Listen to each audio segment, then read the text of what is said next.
Right, we're on to the final video of A View to a Kill on the AMSTRAD, and this is the last level, the Paris Chase, which should have been the first level, but hey. And well, at least we've got the Bond theme tune on the title screen. So anyway, like in the movie, it's quite close to the start of the movie actually, this what this section's based on. James Bond is chasing MayDay, the bad guy's hench person, up the Eiffel Tower to the top, at which point she jumps off and opens a parachute and floats over Paris. So Bond commandeers a taxi and takes off after her. And the object of this game is to follow MayDay around Paris as she parachutes about, and basically end up in the landing point at the same time she does, or before she does. Problem being is there's about four or five landing points around around Paris, and it's a bit of a potluck really, and whether you get to the right one in time, it's quite easy to lose her. So it's often just take a chance on one of the landing points and hope you've picked right. Code from the City Hall game, which is 49152. And here we go. Oh dear. On the bottom right corner there, you can see there, that's apparently the Eiffel Tower, that sort of spidery web mess there of blues. That white thing with the grey cross, that's the parachute. That MayDay, that's what MayDay is, and you're going to have to follow that around the city. Obviously I'm that blue car. And what an amazing blue car it is. You'll see it never actually stops. There's no way to actually put the brake on and stop the car. It's a never-ending, never-stopping car. Brilliant.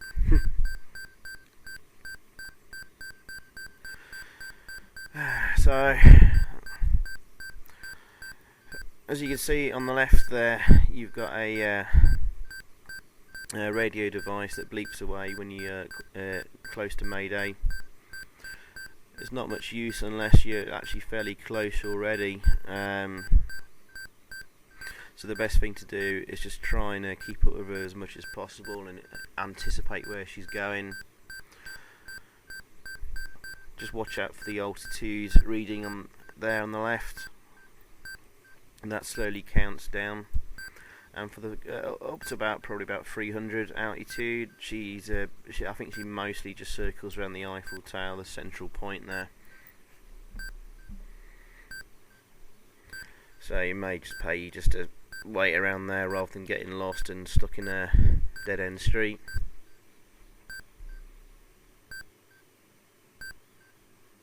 Yeah, I'm already getting lost. You can do handbrake turns there, you can see, as you just saw there.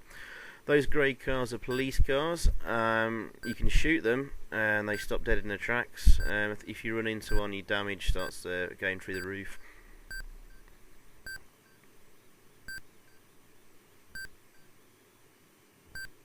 Thinking I may have lost her there.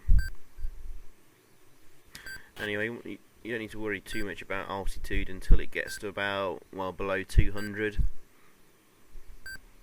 And you've got to arrive at the landing point. I'll get there around about when she's on about 100 altitude, no less. And sometimes you don't win the game. So it's pretty buggy.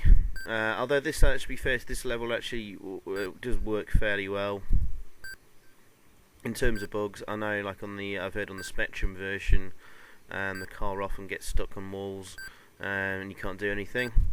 I've not had this happen on the AMSTRAD version. Oh, we found her. There she is. Still circling the Eiffel Tower.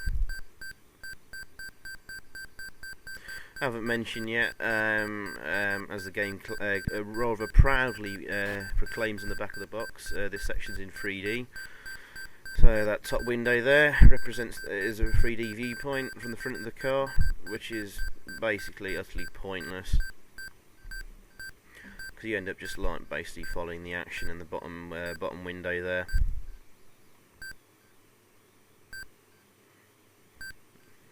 It's probably been added in more as an afterthought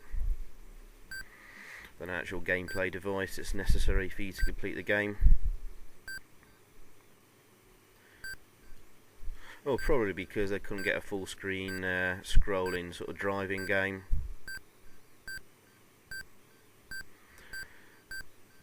So you got that tiny little window there, and just the screen just instead just filled up with crap, basically.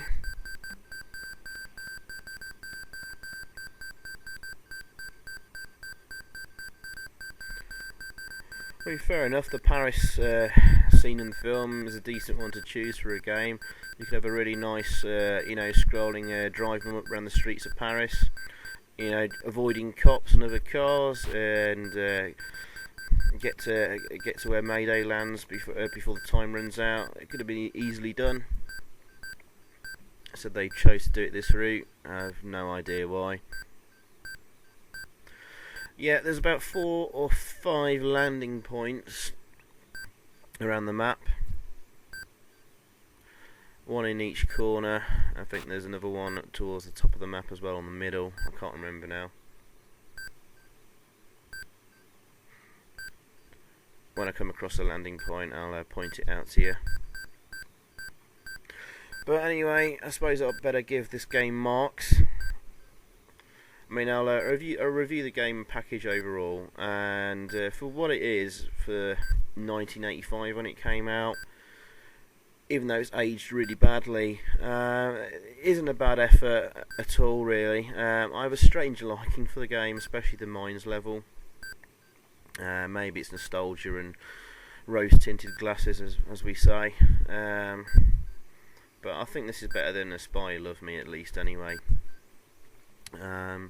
So I'm going to give this game 4.5 out of 10, I reckon. Yeah, I think that's fair. Oh, there's a cop car.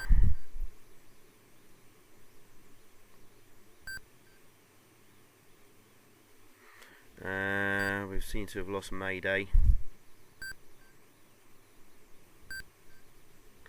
Although the beeps are getting closer together, so she must be fairly nearby. I'm starting to panic a bit because she's on 200 altitude, so we've got to find her fairly quickly now and get to the landing point. There's a landing point there, just at the bottom there. You just saw the tip of it, the top of it there.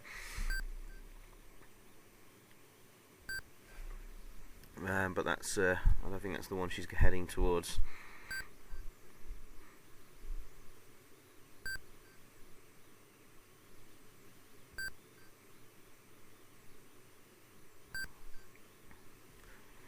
So this is the last James Bond game on the AMSTRAD to look at and review. Overall, on average, you know, they're pretty disappointing. I suppose they could have been a lot worse. There's been some real terrible movie tie-in games released not just on the AMSTRAD, across all systems. Oh, here we go. There's the landing point. She's already arrived, but we're there well in time. Her altitude's only 150. And there's a never-ending car. There's no brake for the car, so we just have to stay there and bounce off the walls and wait till the altitude gets to 0, and then yay, we've won. I was just saying, overall for Bond games, I guess probably License to Kill's the best. The Living Daylights could have been if they just made some very, very simple changes to the broken gameplay, as you can see on the video. Although Live and Let Die, that was really good actually. Even though it wasn't really a James Bond game to start with, and they put the license on it, that's still really good for a blast. Whereas License to Kill, once you work it out how to do, it's too easy.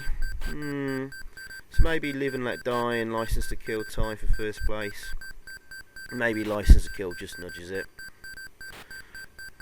I'll put this next, then Spy Who Loved Me in last place.